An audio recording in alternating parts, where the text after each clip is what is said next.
thank you very much again, and it's great to be giving another paper. I again apologise that my French isn't up to giving a paper in French, which is what I really should be doing. But I should press on anyway. This paper. Let me just begin by saying how I got into this, because that's kind of important. And most of what I'm going to say is on the PowerPoint, but I'll go through it.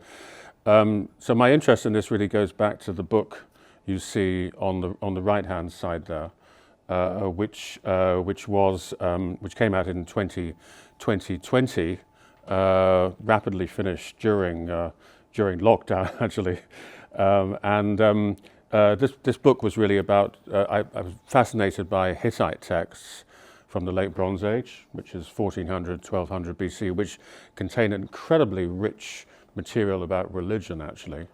We know more about Hittite religion in this period than we know about the religion of many places in the ancient world from the first millennium BC. And I wanted to compare that with Greek religion and to see if there'd been any influence and what one could learn from the comparison. And the Greek contemporaries of the Hittites were, of course, the Mycenaeans, around at more or less the same time. They were probably in touch. The Hittites probably knew them as Achiyawa, which comes out. And we know a little bit about Mycenaean religion, but really not very much. We have Linear B tablets, which are, just not a particularly full source, and we have some archaeology. So I thought the obvious way to supplement this is to look at Greek religion from the first millennium BC, which we know a lot more about. And then we also have Anatolian religion from the first millennium BC, which in many cases seems to continue Hittite religion. So you can use, in both cases, you can use the first millennium to maybe supplement the second. So immediately the question arises, what is the relationship between the two periods? And if there seem to be similarities, how did it come about? Are we ever justified in using material from the first millennium to reconstruct the second, and so on? So I suppose I kind of glossed over that point in the book a bit, but I've been thinking about it ever since.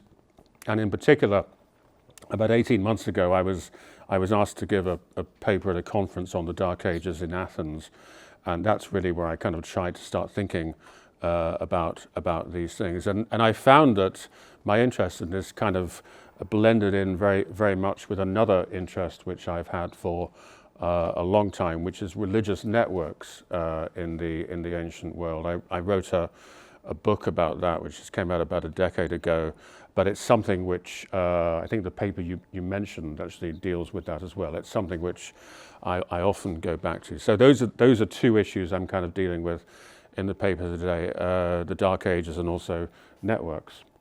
So we better start off with, just in case anyone comes to this without knowing anything about it at all, it's an awfully big subject to cover in 45 minutes. I'll just say something about the period. So the so-called Dark Age, you always say so-called Dark Age because no one really thinks it's dark anymore. But this is the period which starts in the early 12th century. Eric Klein, who has made himself the world authority on this subject, wrote the book you see on the right there, which is 1177 BC, the year civilization collapsed, which is a very good guide to this. We don't know for sure it was 1177 BC that I think he's talking about the collapse of the palace at Ugarit, which you can date more or less exactly, maybe not exactly so done. So the world of the Bronze Age states was very much sort of linked up. They were all kind of in contact with each other diplomatically. You see the main ones down there and on the map. It all fairly suddenly falls apart. Now there had been collapses before this, but we know a lot about this because we have documents, cuneiform tablets, and we know a bit about what goes before. So these are some of the explanations which which have been put forward. You can find them discussed in Eric's book. Possibly invasions. Invasion sounds rather old-fashioned, but People do think there were invasions, actually, the so-called sea peoples, some of whom probably ended up in the southern Levant as the Philistines. That's the current view. It may be that trade links broke down, maybe as a result of the first. Everything is interconnected, which parallels to the modern world, and then possibly climate change. Though, as far as I can see, the experts keep changing their minds about exactly how that happened. But there may have been some reduction in rainfall, which resulted in diminished crop yields and so on. So that's basic context. I should say that just a bit of entertainment. I'll just mention this book, The Dawn of Everything. I don't know whether anyone has come across this. It was very much in the press 3 years ago when it came out by David Graeber, the late great David Graeber, and David Wengrow. And they're basically in this book giving an alternative history of human civilization, avoiding the empires, and looking at pretty much any other way of structuring things. Very, very interesting. And they make this interesting statement about Dark Ages, talking about not talking about the Dark Age of the from the 12th century to the 8th century, but another one in Egypt. And they say, as so often in history, significant political accomplishments occur in precisely those periods, the so-called Dark Ages, that get dismissed or overlooked because no one was building grandiose monuments in stone, which is, I think, a very smart thing to say, actually. We get very much misled by evidence. It's like a fallacy, the fallacy of believing that where you have a lot of evidence, that must be where the most important things were going on. And it may be completely the reverse, actually. That we have, partly because we have so little evidence for anything in the ancient world. So moving on, we're still not done with Eric Klein. In fact, he's quite important for this paper. He published a second book just last year. I think maybe it was even this year. I think it was last year, after 1177 BC. And here he was interested in what happens to states after the different states after the collapse. And to make it sum it up, it's a subtle book which provides a sort of narrative of the whole period by giving suggestions about how things survived and to what extent they survived. But he uses this theory of Nassim Nicholas Taleb, anti-fragile, which is really a theory about it's really economic theory, actually. It's how different systems, economic systems, social systems, survive pressure from outside. And his theory is that sometimes they're resilient, sometimes they're fragile, and sometimes they're anti-fragile. Anti-fragile is a great word. It's sort of the opposite of fragile. So it's things that actually do well in the crisis. If you put them under pressure, they actually get better. And there are some things like that. Some people like that too. In his survey, Eric Klein sort of applies these categories. So the Hittites, for example, turn out to be fragile, as far as we know, because the Hittite Empire is, we think, Hittite Empire is sort of in north-central Anatolia, kind of a bit to the east of Ankara, northeast of Ankara, and that seems to disappear. The next thing we hear from that region are the Phrygians. So probably it collapsed, and there's no sign of Hittite religion in Phrygia, despite people's attempts to prove it, or virtually nothing anyway. Nevertheless, Neo-Hittite states, as they're called, survive in southeast Turkey and north Syria. So something of the Hittites does survive. They're kind of not in the central place. Ugarit, by the way, is also overrun. Then in some states the religion is, I'm talking about religion here, in some states the religion is resilient, and we find that in Egypt. Egypt gets a bit weaker, but basically the religion stays much the same. Assyria is another example. And some do better than before. They're anti-fragile. And the example which Eric Klein gives for this are the cities that were later called Phoenician, Sidon, Tyre, and Byblos, and they seem to profit from whatever happened. They come out doing better, and they kind of dominate. I mean, some people think they dominate the Mediterranean, maybe in the 9th century BC, maybe even before that. Then in some areas we just don't know very much about what's going on. Western Anatolia, as far as I can see, is a complete unknown. In the southern Levant is one of the interesting areas, actually. Now, we know that this is where ultimately Jewish monotheism emerges at some point. We're not even sure what century. So that seems like a complete transformation in religion. But actually, it looks like quite a bit survived quite a bit of the older polytheistic gods survived for a while. So that may be a case of semi-resilience as well, although it turns into an unusual case. In Greece, the Mycenaean palaces collapsed, but the language and culture survived to some extent. So it's partly resilient and partly not. That's really what we're going to be talking about a bit later.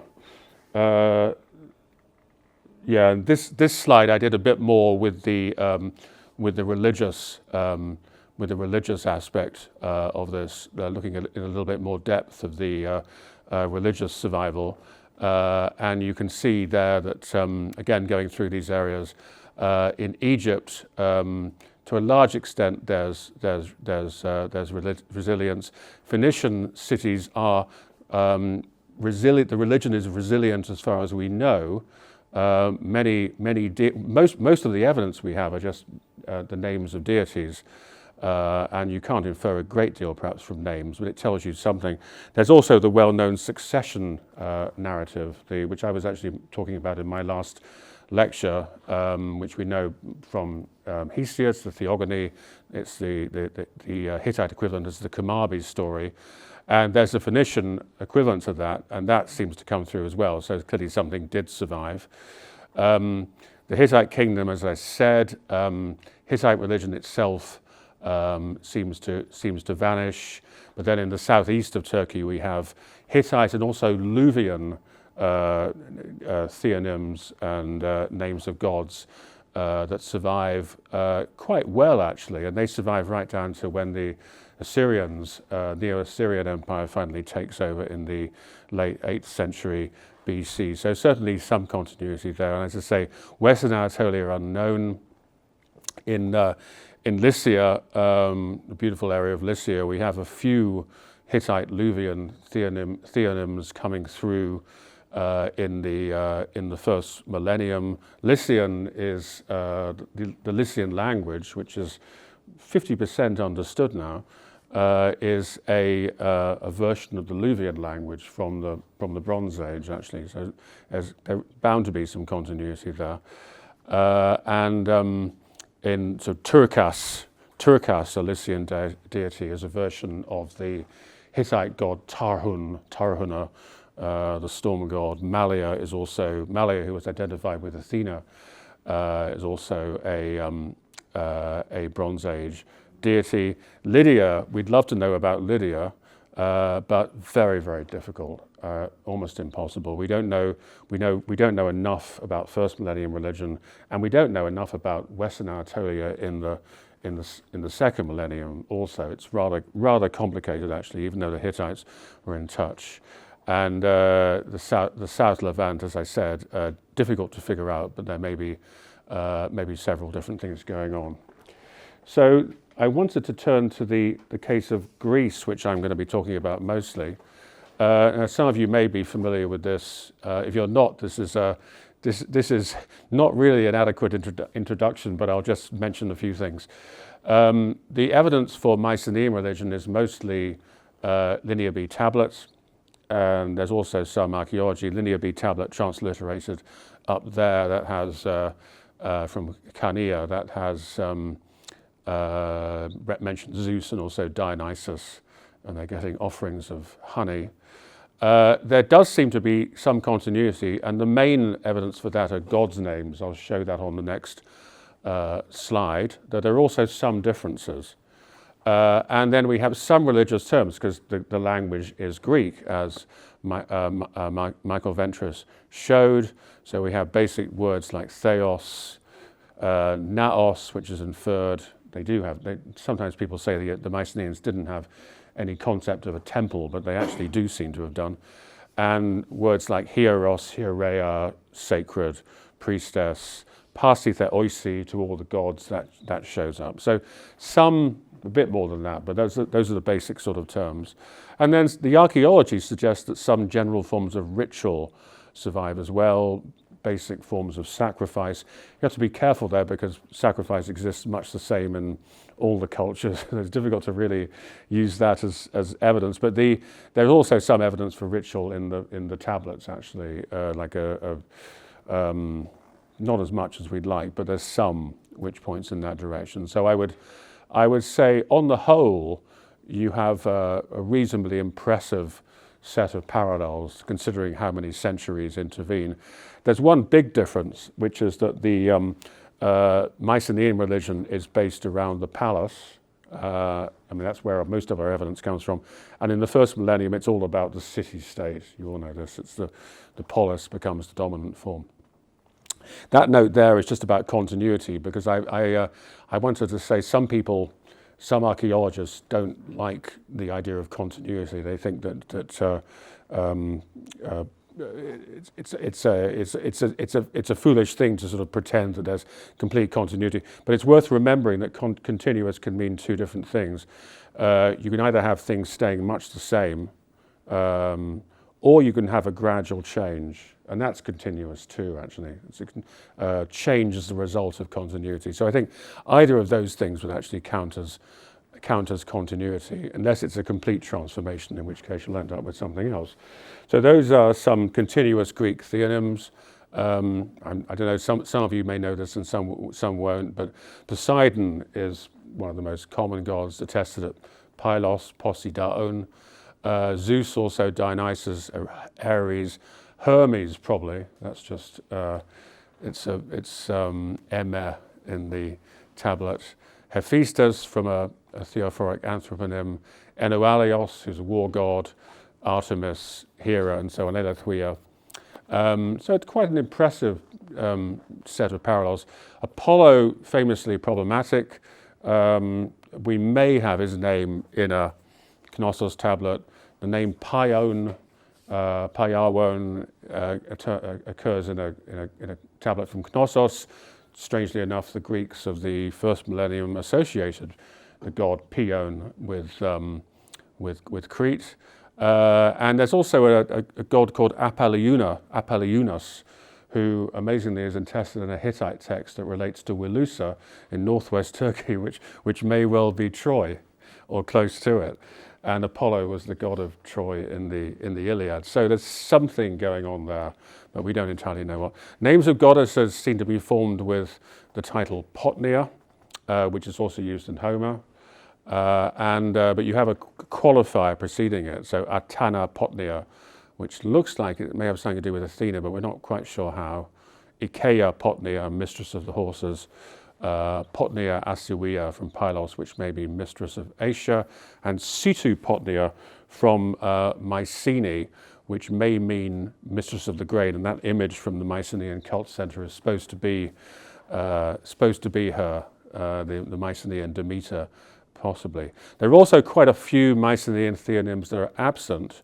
I listed a few there, but I mean that shouldn't worry you too much, because even if you look in the Greek religion in the first millennium, if you go to any one city, any one region, you find quite a lot of variation. There's a core of gods, a sort of pan-Hellenic core, and then there's variation as well. So I'm not sure the variation here is any more than would be expected from randomly from any particular place. So the question which I wanted to raise is, how does Greek religion survive? Because in some areas, in Egypt and in Levant, for example, in places like Sidon and Byblos and Tyre, possibly even also in southeast Turkey, the religion survives because the state survives. It's pretty clear. You have continuous, absolutely continuous cities. So this is, it's a very common principle in studying ancient religion. Official religion, a lot of the religion is official religion. And that's just an aspect of the state, really. So it will survive. Now in Greece, that's not the case, at least as far as we know, because the main political structures, the palaces, were destroyed. I sometimes wonder whether, how the archaeologists can be so absolutely sure about this. I mean, there may have been some towns and villages that survived perfectly well as well. But anyway, what we think are the main political structures were in fact destroyed. So how did it survive? And I have three answers to this, and I'm going to concentrate on the third answer, but I'll do the other ones first. The first answer is that religion is itself anti-fragile in Taleb's sense. So if you have a crisis, people need religion, they turn to religion. And so religion isn't, one aspect of religion, a lot of religion is crisis behavior. And examples are rituals for plague purification, and also community rituals where everyone kind of comes together, and oracles. So that's almost obvious, isn't it? When in COVID or something, when there's a big crisis, a lot of people, not everyone, but a lot of people will turn to religion.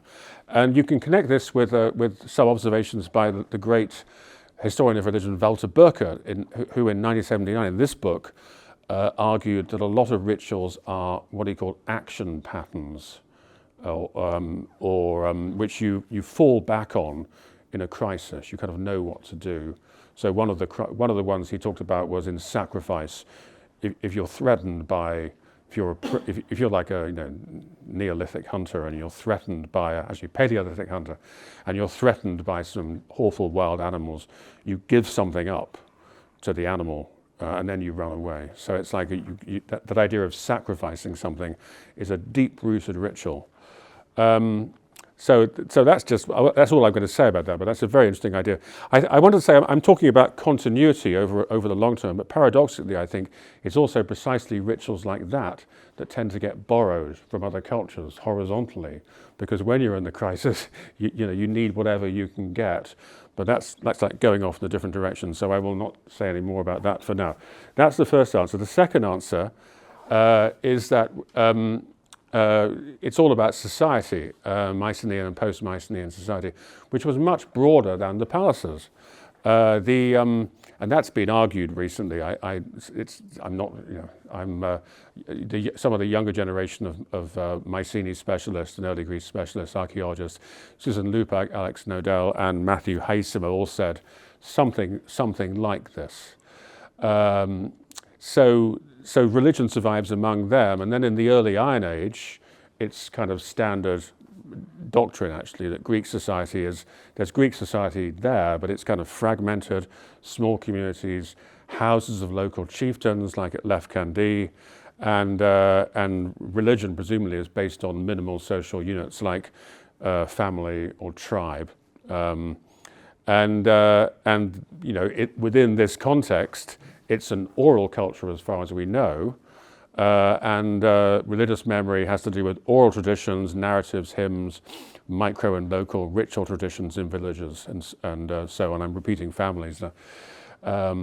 So that's that's the second answer. And that's presumably a large part of what goes on. I think that was probably this one was how I imagined it happening when I wrote my book on Hittite religion a few years ago. But there's also a third possibility, which is this all has to do with communal cult centers and their networks.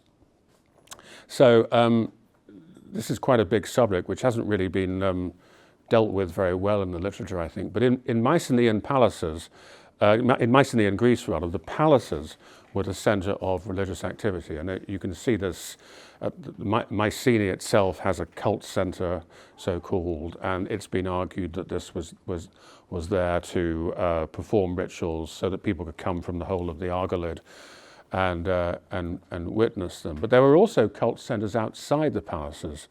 and some of those seem to have been in continuous use all the way through the so-called Dark Age, right down to the first millennium. So there are quite a few of those actually. If you look through the literature, you find there's one on this island, one in this part of the country. But the two key examples, which are worth dwelling on a little bit, are Calipodi in Phocis and Mount Lycaon in Arcadia, both of which were probably already in use in the 13th century BC when the palaces were still operating. So the argument is, as I say here, these could have been foci for cultural and religious memory, and thus for the transmission of religious beliefs and practices. People would have performed communal rituals, and they would have, as I said before, things would have happened there, and it would have been passed on. This article by Susan Lupac is very important there. Just a couple of slides on those centers that I mentioned. This is Mount Lycaon in Arcadia. I actually went there in the end of on a lovely summer's day, which contrasts very much to the weather today. I climbed it, and that's a picture I took. This was this was dedicated to Zeus, Lycaean Zeus, in the Greco-Roman period, and there were games, the Lycaean games held there. The religious activity on the summit has been said to go back to the 3rd millennium BC. This is by Romano and Voyatzis, 2012.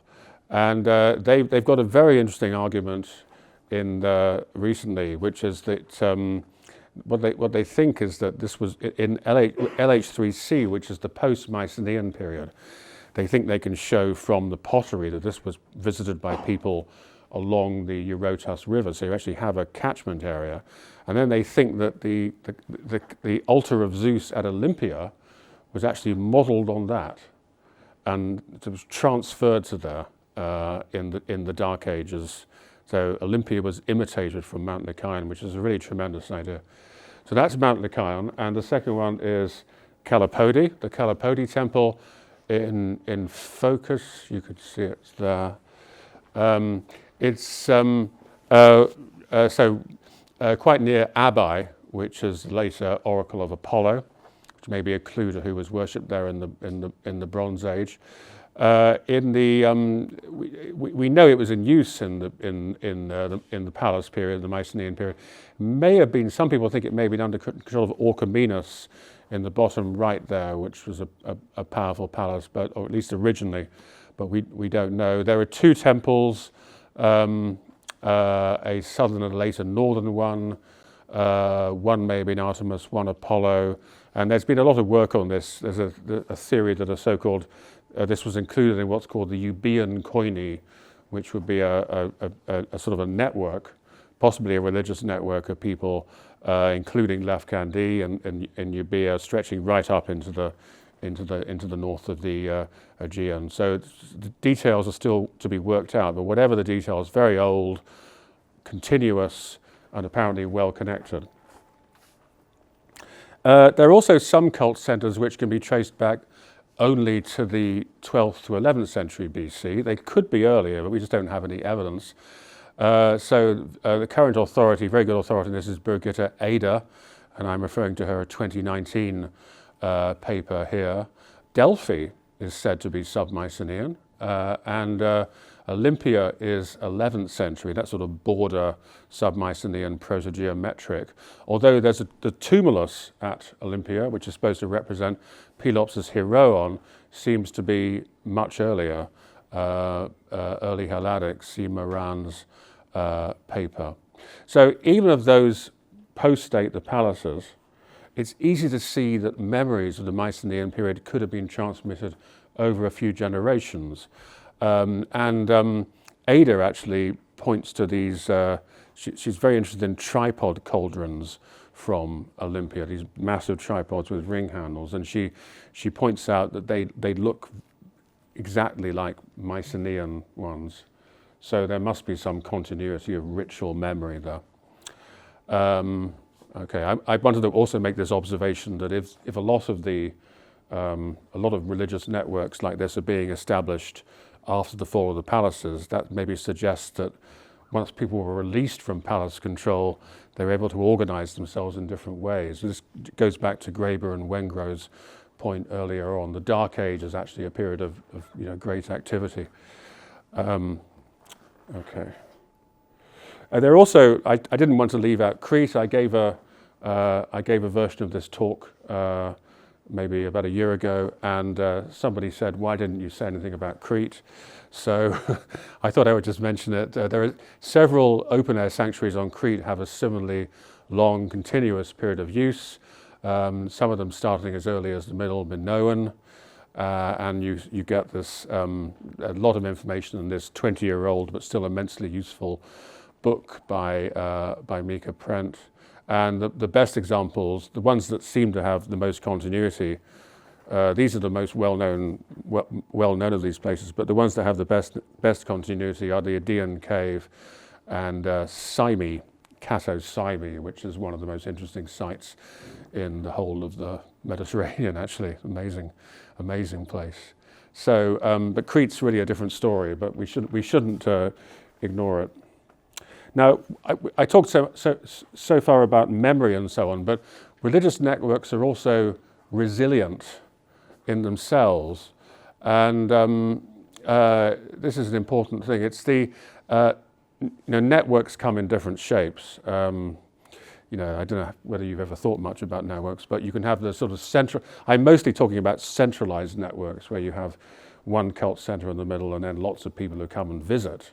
It's a sort of minimal star-shaped network. But you pretty quickly get more complicated ones because there will be lots of these cult centers, and then the same people will go to different ones. So you end up with something more like that, a decentralized network. And then you get even a more complicated thing still. So you get a sort of distributed network where there are lots of nodes and lots of links between them. I suppose we're really talking about something in A or B there. Now, networks are themselves resilient. I'm sure this is right. And one thing it stands to reason, because if you've got lots of nodes in a structure, then even if a few of them are kind of broken, shut down, the network kind of keeps going. And as I understand it, I've done some research and attempt to find evidence for this, but it is said that in the 1960s, I think, late 1960s, when the US military was experimenting with communications networks of the sort that evolved eventually into the World Wide Web, they came up with something called ARPANET. And the idea of this was that the structure was resilient because sending the message and receiving the message didn't depend on any particular route.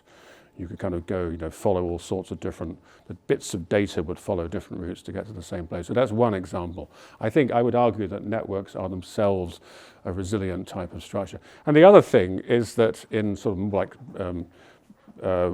basic sociological terms, if there are a bunch of people who are involved in the same thing and they all have a sense of mutual obligation, they may help each other in a crisis. And there are all sorts of ways in which that can happen. So you can share food, you could share information, and so on. You may be able to help each other. So networks are resilient. I think that's probably part of what's going on in that whole thing. So one question is, so here I'm going to get a bit more speculative, and I hope I don't get too speculative, that's all I can say. How far do religious networks go in Greece? And so some people have argued, I'm thinking particularly of Alex Gnodell's book here, he's argued that religious networks of the sort I mentioned were not only Mycenaean, but they could actually be older. And the idea is that the palaces are not the beginning. The palaces are just an aberration in a longer kind of development. And this is a quote from him: rather than seeing the palaces as the culmination of an evolutionary trajectory of state formation followed by a collapse, we might see them as historical anomalies, societal experiments, which were ultimately unsuccessful. He's using Susan Sherratt's an article by Susan Sherratt, she was quite interested in the idea that the palaces actually aren't very big. It's almost like they're just for show, and consequently didn't last very long. Which also relates to the question of how big a part of the whole economy and social structure they really were at any particular time. I even wonder whether there were pre-Greek networks. Greek speakers probably got to Greece about 2000 BC. I know we don't really know that, but by comparative linguistics and things like that, you can kind of infer that must have happened. But there may have been religious centers and networks before that, and it's perfectly possible the Greeks who arrived then simply took them over. And one example there is Mount Lycaon, which I mentioned, which is supposed to go back to 3rd millennium BC.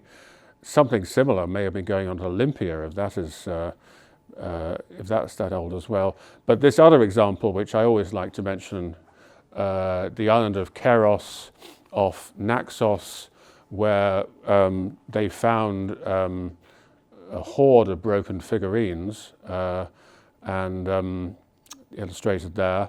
And these date from these Cycladic figurines, broken for some reason. We don't know why, some sort of ritual purpose. And Colin Renfrew, so worth mentioning Colin Renfrew because he's he's got a lot of authority. Sadly died a few weeks ago, but he's a major figure in the area, and he suggested that this should be seen as an Aegean sanctuary. He actually talked, in some of his articles, he talked about pilgrimage to Keros. So that could be an early network, and I think there may have been others as well, but the problem is evidence. So one question which I wanted to raise, coming to the end, is how any of this compares to Greek religious networks in the 1st millennium BC. Now that subject has been worked on a lot recently, and the general view, it's really been the last couple of decades, have been like sort of network, being a very trendy word, and inspired probably by the World Wide Web and by social networks and things like that. But the general view is they're very high profile. They both have a social function, both at the regional, national level, and they have a kind of political function in Greece too. They create or consolidate a regional or pan-Hellenic identity. And this is very important. Irad Malkin, who's really, one of the founders of this subject, did a lot of work on pan-Mediterranean, cross-Mediterranean networks in the colonizing period. It's been argued by Jonathan Hall that Greek identity, the whole idea of Greece, develops in the context of elites participating in great festivals at Olympia and Delphi, and that would be probably from the 8th. I would say 8th century BC, but I think he puts it a bit later, maybe into the 7th century BC, and then from the 6th century BC we get this all becomes sort of semi-institutionalized in Greece. So we have city-states sending delegates, theoroi, to take part, and that's I hate to blow my own trumpet, but that's my book on the subject. So in doing that, I think I had to check the PDF to see what I'd said on this 10 years ago, but I did in fact discuss the origin of networks a little bit there, but I didn't have any of this stuff. So this is a major aspect of early Greek society, we think. I wonder whether exactly what you would have, truthfully, how many networks you would have had in the Mycenaean period. We've seen that some networks exist, and it looks like regional centers could have been in continuous use from the Mycenaean period, not before. The cult on Mount Lycaon is perhaps the best example, pretty clearly a regional center. maybe at some time controlled by some of the palaces. I've wondered for some time whether there could be some sort of pan-Mycenaean, pan-Achaean religious center or centers. And see, the obvious candidate for that, which I think some people would point to, is the Mycenaean cult center, which is part of the palace, which has been remodeled. And a scholar called Gabriel Albers argued, I mentioned this before, that it was built for rituals involving people from the Argolid, so deliberate attempt to get a sort of catchment area for Mycenae. But I wonder if there were others too, not so closely identified with the particular palace, so not that different from the first millennium actually, not exactly the same, but something like it. And the problem there is lack of evidence, but I wonder about evidence because it doesn't always survive. If you're just kind of visiting a place and maybe, sacrificing some animals and going back, singing a few songs, the things I said at the beginning, some narratives, it wouldn't leave a lot of evidence. Now, archaeologists, all the other people who work on this stuff are archaeologists, and I completely understand that for reasons of career, keeping their careers, they don't want to specialize wildly beyond the evidence. But wild speculation has a role in my view, and I do wonder whether this could be something like this could be going on. The answer to that question, incidentally, bears on a very important question about what sort of political entity Mycenaean Greece was. So we know from the Hittite texts that there was somewhere called Achiyawa, which is usually identified with Mycenaean Greece now. And the question is whether it was a single palace, which is what some people have said, Mycenae or Thebes, or whether it was something looser, a federation somewhere, possibly not even in the mainland Greece. Actually, some people think it's an island, a group of islanders. But this sort of thing might shed light on that sort of view. This is the last thing, really. I also wanted to just to pan out to say something about religious networks in other areas. So Greece seems like a very networky society, and I think it was, but it probably wasn't unique. Now, this is a very, very important book, a book I found very important in the work I've done the last decade or so, Joy McCorriston, 2011, Pilgrimage and Household in the Ancient Near East, and she distinguishes two fundamental forms of social organization in the Ancient Near East. One of them she calls pilgrimage, which is, she's talking about mobile pastoralists who go to sacred centers and perform rituals. And the second is household, where settlement is, obviously the settlement's based around a building, a palace or a temple, and people just are settled there. Now the first of those she finds evidence for in ancient Yemen, South Arabia, as it's called for the ancient world, and some of this evidence goes back to the 5th millennium BC. It's sort of continuous, and the household model is supposed to be the cities of Mesopotamia. So her category pilgrimage could just as easily be called religious network. Actually, it's much the same thing. It's visiting a center. Another example might be ancient Israel. The Torah, Deuteronomy 12, says that most sacrifices have to take place in Jerusalem. But the reason it's saying that is that earlier on things were different, and there may have been, that we have evidence for other, in both archaeology and the Bible, we have evidence for other centers which may have been used by early Israelite pastoralists, Canaanite pastoralists. And networks probably existed elsewhere as well. Western Anatolia, for example, I would imagine Lycia. Evidence, as usual, is the problem, and I personally think a full comparative study of religious networks, taking in all cultures, like world cultures, would be very useful. But that would be at least one other paper, and I'd have to do a lot more research. But I do think that's an absence from the evidence. So conclusion, key points. one way religious tradition was transmitted from Mycenaean period to the first millennium may have been via common religious centers and accompanying networks. That's actually been said by other people, but I'm just kind of agreeing with it, endorsing it. Second, religious networks in Greece may have started much earlier than people have usually thought, though things are changing now. So we have this idea that even in the Mycenaean Greece was networky. It's the same thing. It doesn't really change much. It's maybe partly because things are determined by geography and things like that. And finally, this third point, which I have nothing really to add to, but religious networks probably occur in most ancient cultures, but they may have been more important in some than in others, probably particularly important in Greece, but Greece wouldn't be the only one. All of these points need further investigation. Thanks very much.